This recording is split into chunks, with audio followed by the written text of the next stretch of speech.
श्रीमद्भागवतम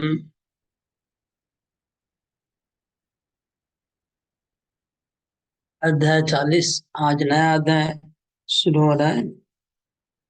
इस अध्याय में हम अक्रूर जी का स्तुति श्रवण करेंगे। अक्रूर जी भगवान को स्तुति कर रहे हैं। श्रीमद्भागवतम में बहुत सारी स्तुतियां हैं, अलग अलग जगह, है ना। श्रीमद्भागवतम में बहुत स्तुतियां हैं। अ, कौन सी स्तुति है, आप लोग अगर याद है तो लिखिए इसमें, चैट बॉक्स में। हम देखते हैं, चैट में लिखिए कौन सी स्तुति भागवत में है। और सब जितने भी स्तुति है उसका लगभग एक फॉर्मूला है। आप जो भी स्तुति देखेंगे उसमें कुछ बातें, कुंती स्तुति राधा माता ने बताया, ललिता माता ने, भीष्म स्तुति अनिता चौधरी माता ने बताया, भीष्म स्तुति, कुंती गजेंद्र स्तुति, राइट, ब्रह्मा जी का स्तुति। और तो जितने भी स्तुतियां हैं, आप उसमें कुछ कॉमन एक फॉर्मूला है, फॉर्मेट है। स्तुति का फॉर्मेट क्या है उसमें देखेंगे। एक तो नमस्कार, प्रणाम मस्ट रहेगा। जितना भी स्तुति उसमें प्रणाम करेंगे भगवान को, और प्रणाम से ही आरंभ होता है। बरबरा, बरबरा जी कौन है? ब्रह्मा, ब्रह्मा को बरबरा लिखते हैं। प्रणाम होता है, प्रणाम से आरंभ होता है स्तुति, सबका स्तुति। और जिनकी स्तुति कर रहे हैं, उनकी महिमा का गान होता है, कितने महान है। हम्म, और उनके तत्व की विवेचना करते हैं कि वो, उनका तत्व क्या है, वो क्या है। भगवान से तो भगवान का भगवत तत्व का वर्णन होता है स्तुति में। मतलब वो एक्चुअली है क्या, उनका तत्व क्या है, पोजीशन क्या है, ये वर्णन होता है। और क्या स्तुति में, और कुछ प्रार्थना होती है। मतलब कुछ, वो लोग सब न कुछ ना कुछ मांगते हैं स्तुति में। हमको ये चाहिए, वो रहता है स्तुति में कि हमको ये आशीर्वाद चाहिए, आपसे ये प्रार्थना है। ये कुछ कॉमन फैक्टर सबकी स्तुति में रहता है। एक तो नमस्कार होता है, उनका महिमा व तत्व का वर्णन होता है, उनकी महिमा का वर्णन, उनके तत्व का वर्णन। और क्षमा याचना भी होती है स्तुति में, क्षमा याचना होती है। और कुछ प्रार्थना होती है कि हमें ये चाहिए, आगे क्या चाहिए बता दें। ये चार फिक्र आप सब स्तुति में मिलेंगे। अब इसमें सबकी प्रार्थना अलग अलग होती है। जैसे कुंती महारानी की याचना क्या थी कि मुझे आप बार बार दुख दीजिए, ऐसी उन्होंने याचना की। उनकी याचना और कोई नहीं, मोक्ष की याचना नहीं की। उन्होंने ये नहीं कहा कि मोक्ष चाहिए। हाँ, ये कहा कि मेरे मेरे हृदय में ऐसी भक्ति प्रवाहित हो। कुंती महारानी बोलती है कि ऐसी भक्ति मेरे हृदय में प्रवाहित हो, जिस तरह से गंगा समुद्र की तरफ बहती है, उसी प्रकार मेरे हृदय में आपके चरणों के प्रति भक्ति बहती रहे। भक्ति का प्रवाह मेरे हृदय में, भक्ति का प्रवाह ऐसे चलता रहे जैसे गंगा माता समुद्र की ओर जाती है। ये उनका एक सुंदर प्रार्थना कुंती महारानी का। और एक क्या बोली थी कि आ, अगर विपदाएं मेरे जन्म आती है तो वो आते रहे, उससे मेरे को कोई प्रॉब्लम नहीं है, उससे मेरे को कोई नुकसान नहीं है। सुख दुख मेरे लिए कोई बड़ा बात नहीं है, सुख दुख दोनों ही, हमको कोई परवाह नहीं है उसकी। विष्णु देव ने क्या प्रार्थना की थी? विष्णु देव ने याचना की कि मेरे को चाहिए आपका वो रूप देखना चाहता हूं मैं, जब कुरुक्षेत्र रणांगण में आप, जब मैंने मेरे अपने तीक्ष्ण बाणों से अर्जुन को और आप दोनों को मैंने विंध दिया था। अर्जुन का रथ मैंने तोड़ दिया था। जब अर्जुन के ऊपर मृत्यु की आफत आ गई थी, तब आप गुस्से में सिंह जैसे दहाड़ता है, सिंह जैसे हाथी की ओर लपटता है, आप सिंह की तरह आप मेरी तरफ झपटे और आपने रथ का चक्का उठा लिया। तो चक्का उठा के मेरी तरफ आप जोर से झपटे थे और आपने अपना वचन तोड़ दिया और मेरा वचन को आपने रख दिया। ये आपका जो स्वरूप है, ये मैं इसको ध्यान करना चाहता हूँ। इस तरह से उन सब रूपों का ध्यान करने की मतलब, आ, भगवान की लीला तो नित्य लीला होती है।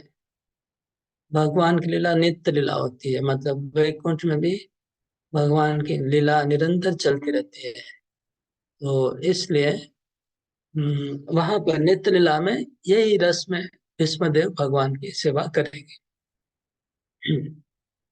इसी तरह कुंती महारानी जैसे प्रार्थना करती है कि हमको विपदा आते रहे, इसका मतलब वैकुंठ में जो एक पार्थ सारथी नाम का लोक है, वैकुंठ लोक है, जहाँ पर कुंती महारानी रहती हैं और पंच पांडव रहते हैं। तो वहां पर भी इसी तरह की विपदाएं जैसे यहाँ आ रही है, ऐसी विपदाएं वहां पर भी आती है। और वहां भी कृष्ण बार बार पंच पांडवों के पास आते हैं और उनको सहायता करते हैं। यही भगवान की लीला है, नित्य लीला। ओके। फिर सब लोग इंद्रदेव क्या प्रार्थना करते हैं? हम्म, इंद्र की स्तुति एक जन ने बताया। इंद्र प्रार्थना करते हैं कि ये असुर को आपने मार दिया, तो अभी ये आप राज्य को निष्कंटक कर दिए, असुरों को आप हटा दीजिए ताकि हम लोग ठीक से आपकी सेवा कर सकें। असुर लोग हम लोग को डिस्टर्ब करते हैं और आपका ये जो ब्रह्मांड है, इसका सेवा हम ठीक से नहीं कर पा रहे हैं, मैनेजमेंट। तो आप असुरों को हटा देंगे तो ठीक से कर पाएंगे। इस तरह से ब्रह्मा की प्रार्थना, ब्रह्मा जी प्रार्थना करते हैं कि हमको वृंदावन में धूली बना दीजिए। सबकी याचनाएं अलग अलग है, ये देखने से उनकी भक्ति का लेवल क्या है वो पता चलेगा। प्रार्थना को अगर कंपेयर करेंगे कि वो क्या मांग रहे हैं, इससे हम ये पता लगा सकते हैं कि उनकी भक्ति का लेवल कैसा है। पृथु महाराज की प्रार्थना थी कि मेरे को आपके भक्तों का संग चाहिए और मेरे को लाखों कान के द्वारा मैं आपकी कथा श्रवण करना चाहता हूँ। ये उन्होंने मांगा था। तो अभी हम अक्रूर जी की प्रार्थना देखते हैं। इस अध्याय में बहुत बड़ी प्रार्थना है, करीब 30 श्लोक है। 30 श्लोक है, इतनी बड़ी प्रार्थना है अक्रूर की। और इसको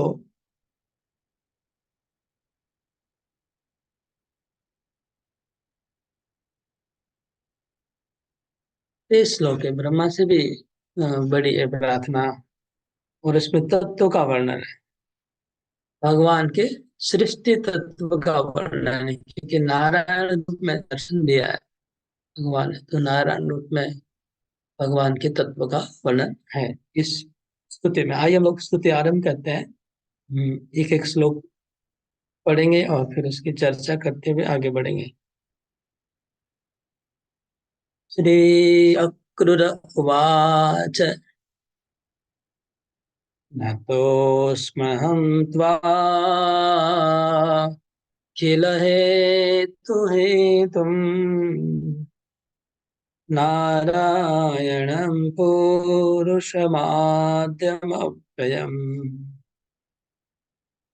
यन्नाभिजातादरविन्दकोशात् ब्रह्मा विरासीत् यत एष लोकः। फिर से पढ़ता हूँ। न तोऽस्म्यहं त्वाखिलहेतु हेतु नारायणं पुरुषमाद्यमव्ययम् यन्नाभिजातादरविन्दकोशात् ब्रह्मा विराशीत् यत एष लोकः। हे कृष्ण, आप समस्त कारणों के परम कारण हैं। आप अविनाशी अनंत परम पुरुष नारायण हैं तथा आपके नाभि कमल से उन ब्रह्मा जी का आविर्भाव हुआ है जिन्होंने इस चराचर जगत की सृष्टि की है। मैं आपके चरणों में नमस्कार करता हूँ। अक्रुज ने नारायण को देखा। नारायण सहस्र फणा वाले अनंत शेष नाग के ऊपर सो रहे हैं। उनको दर्शन किया। उनको न तो अस्मि, हे प्रभु मैं आपको नमस्कार करता हूँ। श्रीधर स्वामी कहते हैं कि कृष्ण बोलते हैं कि आप मेरे चाचा लगते हैं, मैं आपका भतीजा हूँ, बालक हूँ, तो मुझे नमस्कार क्यों करें। तो कहते हैं न तो उसमें वाह अखिल हेतु आप सबके चाचा के चाचा के चाचा हैं। मैं आपका चाचा नहीं हूँ, आप सबके आदि कारण हैं। तो देखने में लगता है कि आप मेरे भतीजा बन के अवतार लेते हैं, लेकिन आप सबके बाप के बाप के बाप हैं। न तो उसमें हम त्वा अखिल हेतु हेतु। अखिल हेतु, अखिल मतलब ये संसार, ये जो संसार जो हमको दिख रहा है ये अखिल है। अखिल मतलब समस्त, जो कुछ दिख रहा है हमको अभी आंखों के सामने ये अखिल है। इसका हेतु क्या है? इसका हेतु समझ लीजिए ब्रह्मा है या जो भी है, वो हेतु का भी हेतु आप है। सब कारणों के कारण ईश्वर परमा कृष्ण सच्चिदानंद विग्रह अनादिर आदिर गोविंद सर्व कारण कारणम। आप सब कारणों के परम कारण आप ही हैं। तो सामने कुछ दिख रहा है लेकिन उसके पीछे कुछ कारण है, उसका कारण है, उसका कारण। सब कारणों का परम कारण आप है। अखिल हेतुम हेतुम, तो मुझे आप कैसे बोल रहे हैं सब हेतु के हेतु? क्योंकि आप नारायणम, आप नारायण हैं। नारायणम, नारायण का अर्थ है, नारायण का बहुत अर्थ है। एक अर्थ है नार मतलब पानी, और पानी में जो सोते वो नारायण है। और एक अर्थ नार मतलब जीव, जीवात्मा। अयन मतलब आश्रय, सब जीवात्माओं के आप आश्रय है, इसलिए नारायण। पुरुषम आद्यम अव्ययम, आप व्यक्ति है, आप पुरुष हैं, और आप आदि, आप सब चीजों के आदि है। पूरी सृष्टि संसार के आप आदि हैं। और आप अव्यय हैं, आपका विनाश नहीं है। आपकी सृष्टि नहीं होती, आपका विनाश नहीं होता है। आपका कोई कारण नहीं है और आपका कभी खत्म नहीं होता है।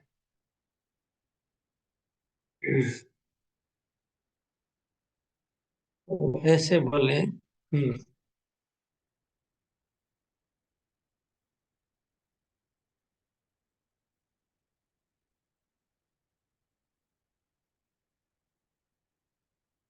तो ये आप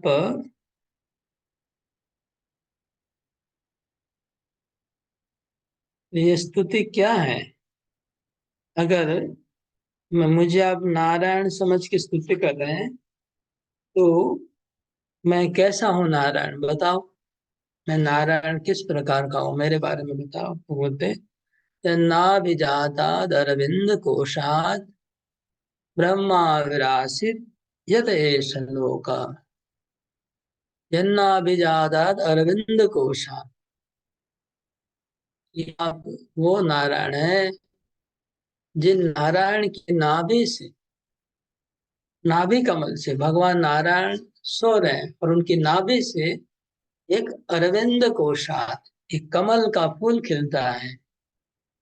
भगवान नारायण सो रहे हैं, उनके नाभि से कमल का फूल खिला, अरविंद कोशात, और उस कमल के ऊपर ब्रह्मा विराशित, ब्रह्मा जी प्रकट हो गए। यथ एष लोक, और उसी ब्रह्म उसी कमल नाल के अंदर ये पूरा ब्रह्मांड सृष्टि हुआ है। यत एष लोक, तो भगवान नारायण के नाभि पद्म से कमल नाल प्रकट हुआ। उस कमल नाल के ऊपर ब्रह्मा जी प्रकट हुए और उसी कमल नाल में ये पूरा ब्रह्मांड का 14 भुवन प्रकट हो गए। इसलिए आप इस ब्रह्मांड के आदि नारायण हैं। तो उस ब्रह्मांड में, ब्रह्मांड कैसे बना, क्या क्या चीजों से बना? वो जो ब्रह्मांड बना कमल नाल के भीतर, वो किन किन चीजों से बना है? इस जगत कैसे बना है? जगत भगवान से बना, कैसे बना? तो अगले श्लोक में कहते हैं ब्रह्मांड कैसे बनता है। भूतोऽयमग्नि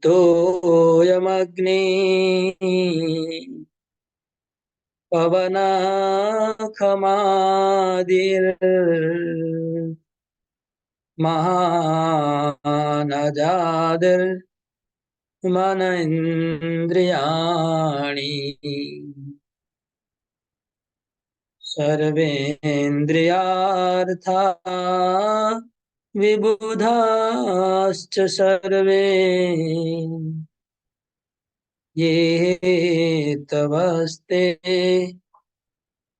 जगतो अंगभूता। तो संसार किन चीजों से बना है? भू, भू मतलब पृथ्वी, पृथ्वी। तोया मतलब पानी, अग्नि, पवन, पवन तो पवन है, और खम आकाश, तो पृथ्वी, जल, अग्नि, वायु, आकाश, ये पांच चीजों से ये जगत बना है। भूतोयम अग्नि पवन खमादि। तो गीता में भी भगवान कहते हैं भूमिरापो नलो वायु खम मनो बुद्धिरेव च अहंकार में भिन्ना प्रकृतिरष्टधा। कृष्ण कहते हैं कि ये पृथ्वी जल अग्नि वायु आकाश मन बुद्धि अहंकार, ये आठ चीजों से ये संसार बना है। ये मेरी बहिरंगा शक्ति है। यहाँ पर भी अक्रूर जी कहते हैं भूतोयम अग्नि पवनम खमादि, पृथ्वी जल अग्नि वायु आकाश, और क्या है?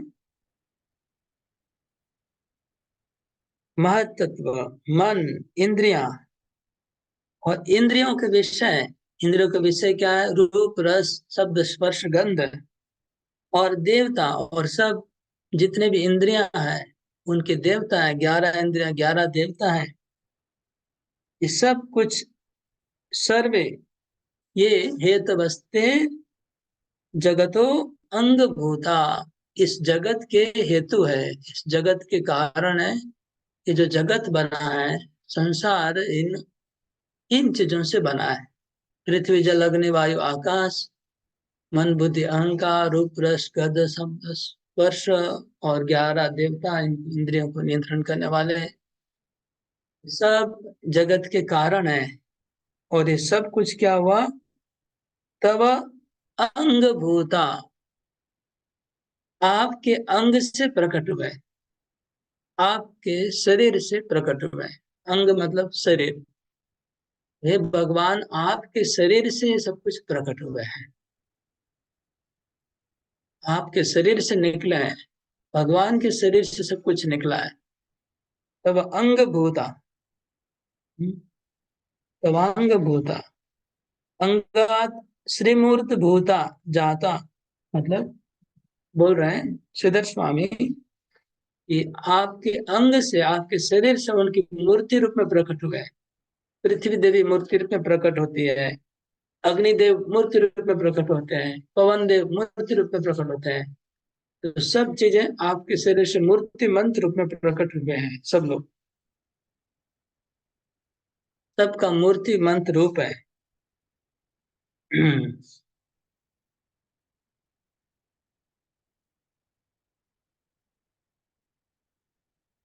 ये तो सब लोग तो जानते नहीं है कि बात। हम्म,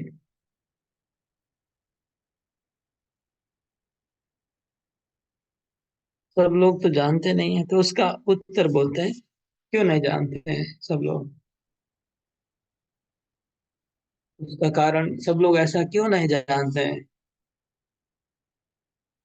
नैते स्वरूपम विदुरात्मनस्ते यजादयो नात्मतया गृहीता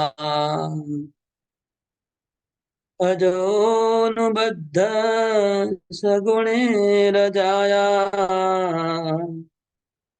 गुणात् परं वेद न ते स्वरूपम्।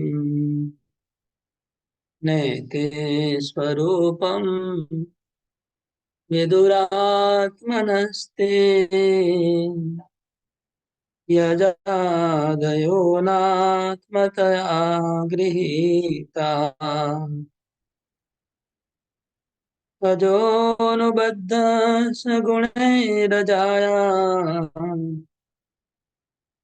गुणात् परं वेद न ते स्वरूपम्।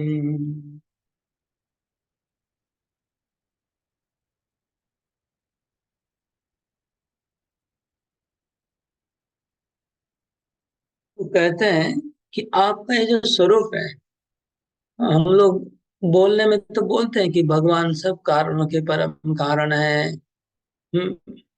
भगवान से ये जगत सृष्टि हुआ है, भगवान की इच्छा के बिना पत्ता नियंत्रण नहीं होता है, हम लोग बोलते हैं। हम्म, और क्या बोलते हैं? जैसे यहाँ लिखा है, पृथ्वी जल अग्नि वायु आकाश सब भगवान से प्रकट हुआ है, भगवान के शरीर से बना है। भगवान सबके कारण है, भगवान सबके पीछे हैं। कृष्ण गीता में सूत्रे मणि गणाएव, जिस प्रकार एक हार है, माला है, हार में धागा है और ऊपर मोती है, तो मोती के पीछे जो धागा है वो दिखता नहीं है। इसी प्रकार भगवान बुद्ध में धागे की जैसे मैं पूरे संसार में हूँ, मेरे ऊपर ये सब बना हुआ। ये बात समझ में क्यों नहीं आती हम लोग? क्यों नहीं हम लोग समझ पाते ये बात? बोलते तो है, लेकिन याद नहीं रहता है कि भगवान धागे की जैसे सबके पीछे हैं। ये बात हम लोग को याद नहीं रहती, क्यों क्यों हम भूल जाते हैं? तो कहते हैं नैते स्वरूपम विदुरात्मनस्ते, हे प्रभु, आपका ये जो स्वरूप है, आप जो सब कारणों के परम कारण है, सबके पीछे आप हैं, ये जो आपका स्वरूप है वो,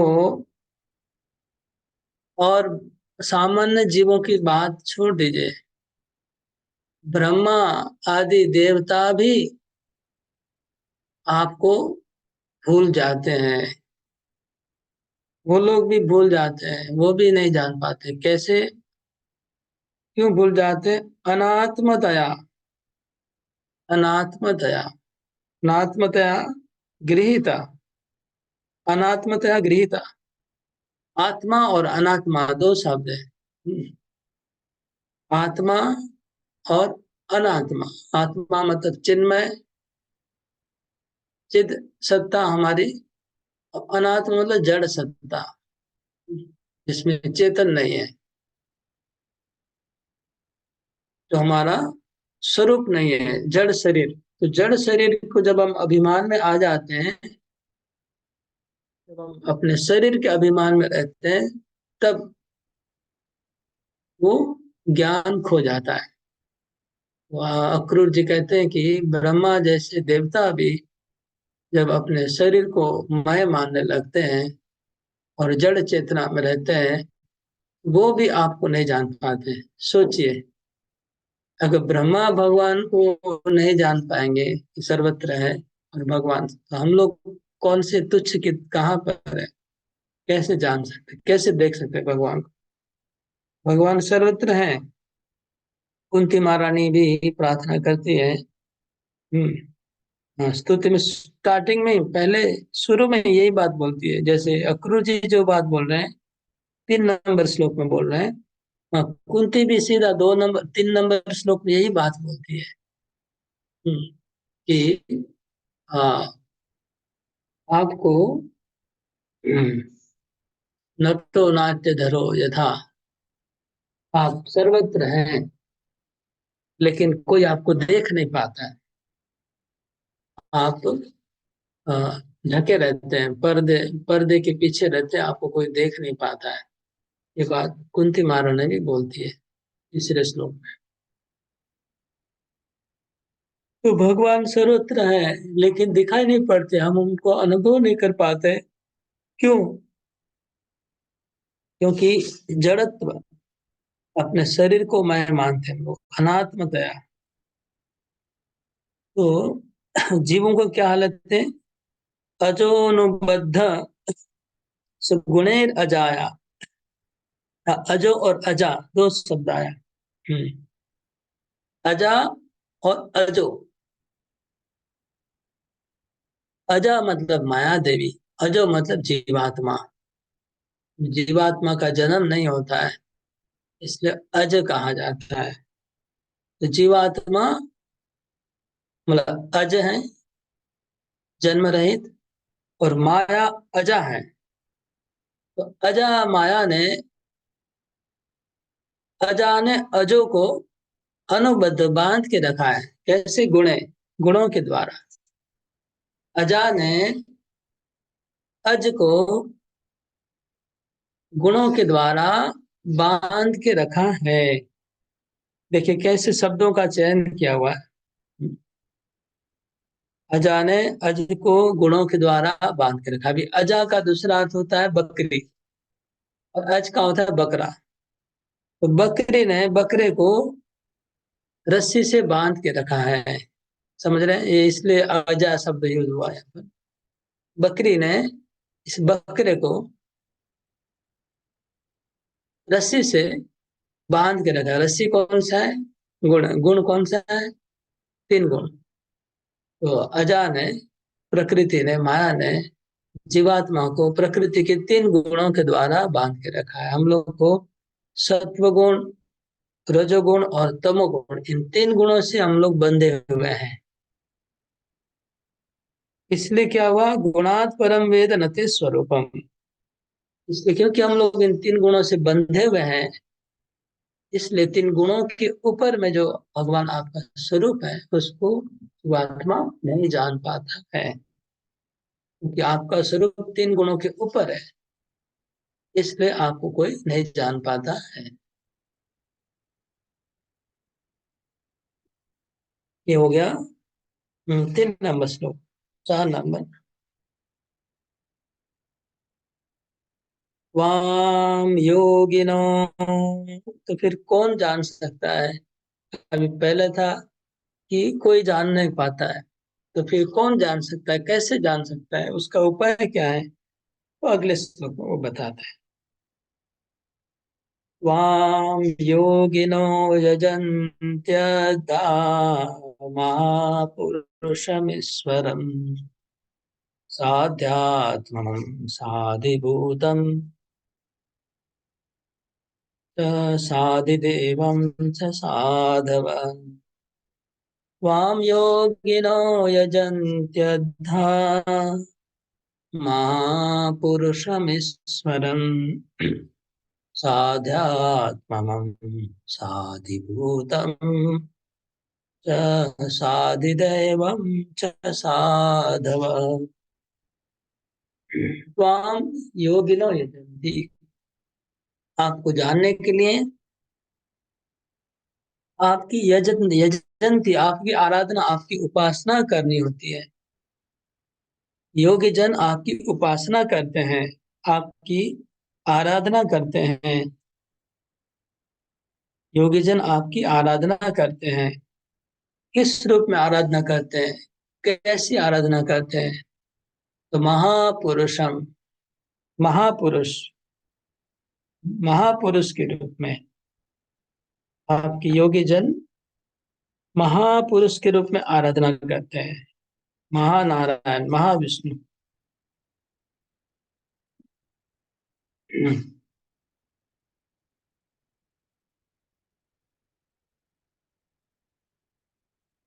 महापुरुष का अर्थ क्या है? बोले अंतर्यामी स्वरूपम ईश्वरम, महापुरुषम ईश्वरम, नियंतारम च। तो भगवान की आराधना योगी जन करते हैं। ननु ननु यदि केपि न जानति कथम तरी संसार निवृत्ति जीवानामिति आशंक्य। तो अगर कोई जानता नहीं है मेरे को, तो फिर इन संसार से उनका मोक्ष कैसे होगा, जीवात्मा का मुक्ति कैसे होगा? तो कहते हैं यद्यपि मैं सर्वत्र हूँ, आप सर्वत्र हैं, लेकिन आपको जो लोग भक्ति करेंगे वो जान सकते हैं। तो कैसे योगी ना इति हिरण्य गर्भादयो अध्यात्मादि, कभी कैसे उनको उपासना करते हैं? पहले हो गया महापुरुषम ईश्वरम, मतलब अंतर्यामी, और ईश्वरम नियंत्रण करने वाले, सब चीजों के अंदर में विराज करते हैं भगवान। पृथ्वी जल अग्नि वायु आकाश, और ईश्वर है नियंत्रण करने वाले। साध्यात्मम, स अध्यात्मा, मतलब जितने भी आत्मा है, चिन्मय सत्ता है, वो चित शक्ति है, वो भगवान की है, इसलिए साध्यात्मम। फिर शादिभूतम, मतलब जितने भी भूत पंचभूत है वो भी भगवान ही बने हैं।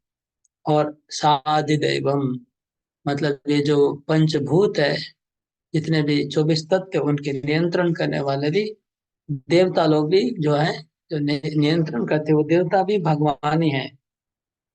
साधव, तो साधु लोग, संत लोग, साधु संत और भक्त लोग, योगी जन आपकी उपासना करते हैं। किस रूप में? कि आप सब भूतों के, आप ही सब भूत बने हैं, आप ही सब भूतों के नियंत्रण करने वाले देवता हैं, और आप ही सब भूतों के अंदर आत्मा चिन्मय चित शक्ति के रूप में हैं, और आप ही सब चीजों के अंतर्यामी हैं, और आप ही सब चीजों के नियंत्रण करने वाले ईश्वर है। इस रूप में भक्त लोग आपकी उपासना करते हैं और आपको समझ पाते हैं। ये इस तरह से यहाँ पर प्रार्थना हो, गुरु जी का प्रार्थना आरंभ हुआ। तो ये जो अक्रूर की स्तुति है, इसमें सिद्धर स्वामी कहते हैं कि अक्रूर जी भगवान की स्तुति करते हैं,